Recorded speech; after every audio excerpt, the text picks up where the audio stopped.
โอเคเนาะคลิปนี้ก็จะมาเว้าเรื่องการเพิ่มสกุลเงินแล้วก็การปรับอัตราแลกเปลี่ยนสกุลเงินเนาะขั้นตอนแรกเราเข้าไปอยู่ตั้งค่าแล้วเข้าไปอยู่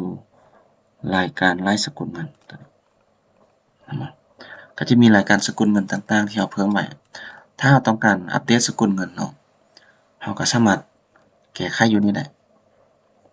ใส่เปลี่ยนอัตราแลกเปลี่ยนอยู่นี่ได้เลยตามจำนวนที่เรารู้มาเนาะว่าอัตราแลกเปลี่ยนเท่าใดนี่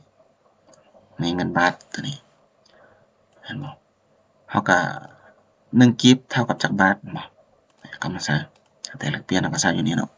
แล้วก็กดบันทึกถ้าสมมุติว่าเราต้องการเพิ่มใหม่เพิ่มสกุลก็กดอยู่นี่ก็ได้หรือว่ากดอยู่นี่ก็ได้เพิ่มรายสกุลเงินเห็นบ่กดเพิ่มใหม่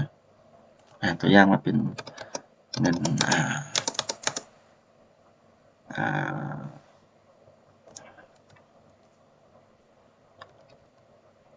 เงินยูโรเนาะตัวอย่างเนาะ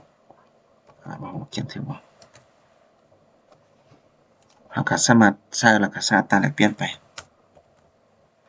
ตัวอย่างเนาะ 0.000016 แบบนี้อัตราแลกเปลี่ยนเราก็ต้องไปเบิ่งตัวจริงว่ามันถูกบ่ได้เอาจำนวนเงินยูโรมาหารให้กับเงินกีบของมันว่าถูกบ่ได้เนาะ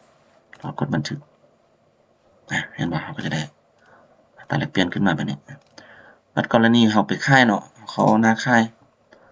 เราเข้าไปขายสินค้าแล้วเรากดชำระ